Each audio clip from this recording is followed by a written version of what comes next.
इधर ध्यान समझो। देखिए आज का हमारा मेन टॉपिक क्या है, विश्व की प्रमुख जल संधियाँ। देखिए विश्व में बहुत सारी जल संधियाँ हैं, लेकिन हमें सब नहीं पढ़नी, हमें टोटल 10 जल संधि पढ़नी है। कितनी? 10। अब देखिए आज जितनी जल संधि को हम कवर करना चाहते हैं उतना तो नहीं हो पाएगा, लेकिन प्रयास करेंगे कि ज़्यादा से ज़्यादा कवर कर ली जाए। ठीक, तो देखिए सबसे पहले मैं आपको बता दूं जल संधियों में ये वाला महाद्वीप कौन सा है, यूरोप महाद्वीप है ना। और ये वाला जो महाद्वीप है ये कौन सा, अफ्रीका है। तो अब देखिए अफ्रीका भी बड़ा महाद्वीप है, छोटा है नहीं। यूरोप भी बड़ा महाद्वीप है, वो भी छोटा नहीं। लेकिन देखिए अफ्रीका और यूरोप के बीच में यहाँ पर एक सागर है, इसी सागर को कहा जाता है भूमध्य सागर। और मैं आपको एक चीज़ और बता दूं, इसी भूमध्य सागर के मानसून से भारत में ये नवंबर, दिसंबर, जनवरी और फरवरी के बीच में जो बरसात होती है ना, इसी सागर के मानसून से होती है। ये भी आप एक पॉइंट याद रखना। और ये महासागर इनको दोनों को अलग करता है। लेकिन हम पढ़ रहे हैं जल संधि, तो हम जल संधि पर फोकस करेंगे। तो देखिए यहाँ पर ये वाला जो आप देश देख रहे हैं इसे स्पेन कहा जाता है, और ये जो देश है इसे मोरक्को कहा जाता है। अब देखिए मोरक्को और स्पेन के बीच में एक जल संधि है, इसी जल संधि को कहा जाता है जिब्राल्टर जल संधि। कौन सी? जिब्राल्टर जल संधि। अब देखिए जिब्राल्टर जल संधि से 2-3 प्रकार के क्वेश्चन बनते हैं। पहला क्वेश्चन ये बनता है कि वो कौन सी जल संधि है जो यूरोप को अफ्रीका से अलग करती है, तो जिब्राल्टर। दूसरा क्वेश्चन इससे बनता है कि वो कौन सी जल संधि है जो भूमध्य सागर को उत्तर अटलांटिक महासागर से जोड़ती है। तो देखिए ये वाला जो महासागर है ये उत्तर अटलांटिक है और ये भूमध्य सागर, तो इनको दोनों को कौन सी जल संधि जोड़ती है, तो जिब्राल्टर जल संधि। उसके बाद अगला क्वेश्चन ये बनता है कि जिब्राल्टर जल संधि पर कब्जा किसका, मतलब अधिकार किसका है। तो ये इतना बात आप याद रखना, जिब्राल्टर जल संधि पर किस देश का अधिकार है, तो ब्रिटेन का अधिकार है। किसका है? ब्रिटेन का। ये वाला जो देश है ब्रिटेन, इसी का अधिकार है पूरी तरह जिब्राल्टर जल संधि पर। अगला क्वेश्चन ये बनेगा कि स्पेन को मोरक्को से कौन सी जल संधि अलग करती है, जिब्राल्टर। स्पेन को मोरक्को से कौन सी जल संधि अलग करती है, जिब्राल्टर। और एक क्वेश्चन और बनता है कि भारत का जिब्राल्टर कौन सा, तो ग्वालियर। ये याद रखना, भारत का जिब्राल्टर क्या है, ग्वालियर। मतलब जिब्राल्टर एक द्वीप है, और वो द्वीप किसका है, तो वो स्पेन का है। और जिब्राल्टर एक बंदरगाह भी है, मतलब एक जगह है, नाम दे दिया गया है। ठीक है, उसी के नाम पर जल संधि का नाम रख दिया गया है। इतनी बात समझ में आ गई? ठीक है, तो पहली जल संधि हमारी कंप्लीट। दूसरी जल संधि देखिए, दूसरी जल संधि हम भारत और पाकिस्तान श्रीलंका वाली लेते हैं। देखिए यहाँ पर भारत और श्रीलंका के बीच में जिसे हम कहते हैं पाक जल संधि। कौन सी जल संधि? पाक जल संधि। अब देखिए पाक जल संधि है, ये कंफ्यूज बहुत ज़्यादा करता है। ये कहेगा पाक जल संधि किसके बीच में है, किन दो देशों के बीच में। या क्वेश्चन कहेगा कि पाक जल संधि किनको किन से अलग करती है, तो ऑप्शन में पाकिस्तान जरूर रहेगा। तो हमें पाकिस्तान को ध्यान में ही रह देना। ठीक है, पूरी दुनिया उसका ध्यान नहीं दे रही, तो हम क्यों ध्यान दें। तो पाक जल संधि श्रीलंका और भारत के बीच, ठीक है, या पाक जल संधि भारत को श्रीलंका से अलग करती है, या श्रीलंका को भारत से अलग करती है। अब देखिए पाक जल संधि से क्वेश्चन एक और बनता है कि पाक जल संधि किन दो खाड़ियों को आपस में जोड़ती है। तो जब किन दो खाड़ियों का नाम आए तो याद रखना वो ऑप्शन में बंगाल की खाड़ी जरूर रखेंगे। किसको रखेंगे? बंगाल की खाड़ी। लेकिन क्या पाक जल संधि बंगाल की खाड़ी को मन्नार की खाड़ी से अलग करती है? बिल्कुल नहीं। देखिए पाक जल संधि क्या करती है कि पाक की खाड़ी को मन्नार की खाड़ी से क्या करती है? जोड़ती है। पाक की खाड़ी को मन्नार की खाड़ी से क्या कर देती है? जोड़ती है। बंगाल की खाड़ी ऑप्शन में आए बिल्कुल गलत है। ठीक है, पाक की खाड़ी आ रही तो ठीक है। अब देखिए पाक की खाड़ी, अब पाक जल संधि एक चीज़ और है, पाक जल संधि किसको किससे अलग करती है। देखिए श्रीलंका है, ये श्रीलंका का एक राज्य है जिसे हम कहते हैं उत्तरी प्रांत। कौन सा प्रांत कहते हैं? उत्तरी। जिस तरह हमारे भारत में 28 राज्य है ना, वैसे श्रीलंका में उत्तरी प्रांत, दक्षिणी प्रांत, पूर्वी प्रांत और पश्चिमी प्रांत, इस तरह उनमें नाम रखे गए हैं। तो उत्तर श्रीलंका के उत्तरी प्रांत का एक जिला है जिसे कहा जाता है जाफना।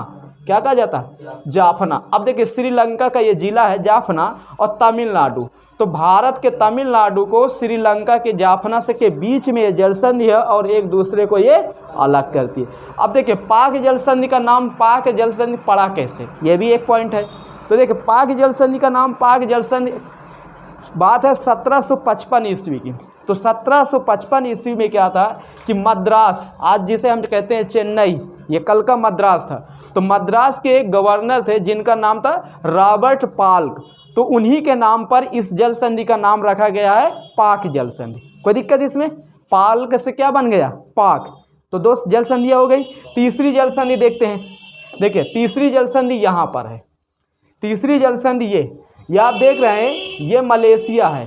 क्या है? मलेशिया। और ये है इंडोनेशिया। बताया जाता है पूरी दुनिया में द्वीपों का सबसे बड़ा देश कौन सा है? इंडोनेशिया। मतलब द्वीपीय देशों में सबसे बड़ा देश कोई अगर है तो इंडोनेशिया। और ये भी बताया जाता है कि दुनिया में सबसे ज़्यादा द्वीप इसी देश के पास हैं। ठीक, तो अब देखिए मलेशिया का एक प्रायद्वीप है जिसे हम कहते हैं मलय। क्या नाम है? मलय। और इंडोनेशिया का ये वाला जो द्वीप है इसी को कहा जाता है सुमात्रा। क्या कहा जाता है? सुमात्रा। तो इंडोनेशिया का सुमात्रा और मलेशिया का क्या? मलय। इन दोनों द्वीपों के बीच में दुनिया की सबसे लंबी जल संधि स्थित है, उसी को कहा जाता है मलक्का जल संधि। क्या नाम दिया गया है?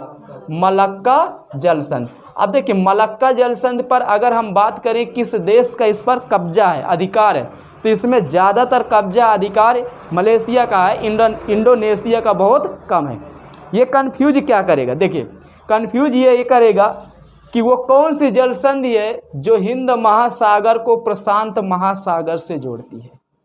ठीक, एक तो इससे एक क्वेश्चन बनता है। दूसरा क्वेश्चन इस जगह बनता है कि वो कौन सी जल संधि है जो अंडमान सागर को दक्षिणी चीन सागर से जोड़ती है। तो देखिए दोनों बातें हैं। पहली बात तो क्या करती है, देखिए यहाँ पर ये जल संधि है, यहाँ पर ये, तो जब यहाँ पर ये जल संधि है तो ये वाला जो आप भाग देख रहे हैं पानी का, ये वाला, ये जो भाग है ये प्रशांत महासागर का है। किसका है? प्रशांत महासागर। और ये वाला जितना आप पानी देख रहे हैं ये टोटल पानी है हिंद महासागर का। अब देखिए हिंद महासागर को प्रशांत महासागर से कौन सी जल संधि जोड़ दी? मलक्का जोड़ दी। तो चलो अच्छा है, ये तो आप समझ गए कि हिंद महासागर को प्रशांत महासागर से मलक्का जोड़ दी। लेकिन दूसरा क्वेश्चन इसी जगह ये आया कि दक्षिणी चीन सागर को अंडमान सागर से कौन सी जल संधि जोड़ती है? तो इस जगह भी मलक्का ही है। जानते हो कैसे? देखिए जिस तरह एक देश होता है तो देश में देश का अपना एक अलग स्टेटस है, देश के अंदर फिर राज्य होते हैं। तो वैसे ही हमारे पास जो अरब सागर है, बंगाल की खाड़ी है, मन्नार की खाड़ी है, पाक की खाड़ी है, जो भी खाड़ी सागर है हमारे पास, वो सब में पानी किसका है? तो पानी तो इंडियन ओशियन का है ना, हिंद महासागर का ना। तो वैसे ही इधर चाहे वो दक्षिणी चीन सागर हो, चाहे पूर्वी चीन सागर हो, चाहे जो सागर हो, चाहे फिलीपीन सागर हो, कोई भी सागर हो, इधर सब का में पानी किसका है? प्रशांत महासागर। तो जब महासागरों की बात आए कि कौन से महासागर को किससे जोड़ती है, या प्रशांत महासागर को हिंद महासागर से तो मलक्का, या दक्षिणी चीन सागर को अंडमान सागर से कौन सी? मलक्का। ये दोनों क्लियर? कोई दिक्कत?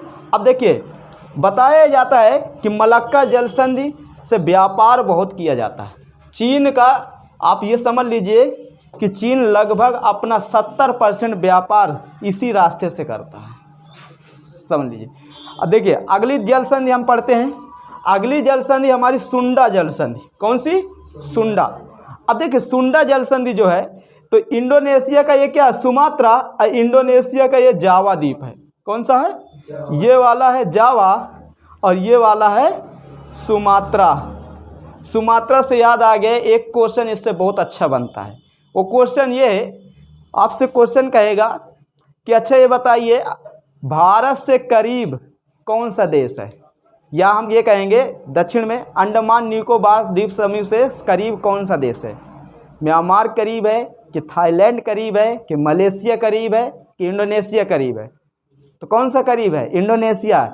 इंडोनेशिया का जो सुमात्रा द्वीप है हमारे जो अंडमान निकोबार द्वीप समूह निकोबार से उसकी दूरी ज़्यादा नहीं है, मात्र 100 किलोमीटर है। तो मतलब भारत से वो दूर है। कौन सा? निकोबार। सुमात्रा से नज़दीक है निकोबार, तभी तो भारत वहाँ पर पूरा अपना कब्जा जमाए हुए है। ठीक है, अब देखिए आगे। तो इन दो द्वीपों के बीच में एक जल संधि, इसी को कहा जाता है सुंडा जल संधि। कौन सी? सुंडा जल संधि। ये इन दो द्वीपों के बीच में सुंडा जल संधि। और सुंडा जल संधि किसको किससे जोड़ती है? तो देखिए जावा सागर को हिंद महासागर, ये वाला हिंद महासागर, इधर जो पानी है वो किसका है, वो जावा सागर का है। तो जावा सागर को हिंद महासागर से कौन सी जल संधि जोड़ देती है, तो सुंडा जल। तो 4 जल संधियाँ हो गई। पहली हम पढ़े जिब्राल्टर, दूसरी हम पढ़े पाक जल संधि, तीसरी मलक्का और चौथी सुंडा। ठीक, कौन कौन सी, जिब्राल्टर, पाक, सुंडा, मलक्का। बताइए यहाँ पर कौन सी जल संधि, जिब्राल्टर। बताइए लाल भूमध्य सागर को उत्तर अटलांटिक से कौन सी जल संधि जोड़ती है, यूरोप को अफ्रीका से कौन सी जल संधि अलग करती है, स्पेन को मोरक्को से कौन सी जल संधि अलग करती है, जिब्राल्टर एक क्या है, बंदरगाह। भारत के जिब्राल्टर ग्वालियर। ठीक है, अच्छा बताइए पाक जल संधि किसको किससे अलग करती है, भारत और पाक के बीच। ठीक है, चलो अच्छा बताइए हिंद महासागर को प्रशांत महासागर से कौन सी जल संधि, मलक्का। दक्षिणी चीन सागर को अंडमान सागर से कौन सी, मलक्का। सुमात्रा और जावा के बीच कौन सी जल संधि, सुंडा। जावा सागर को हिंद महासागर से कौन सी जल संधि जोड़ती है, सिंपल सी बात। बताओ कठिन है, कठिन है नहीं। अब कितनी बची, 6। अब इनको लेट हो जाएगी 6 कल। ओके।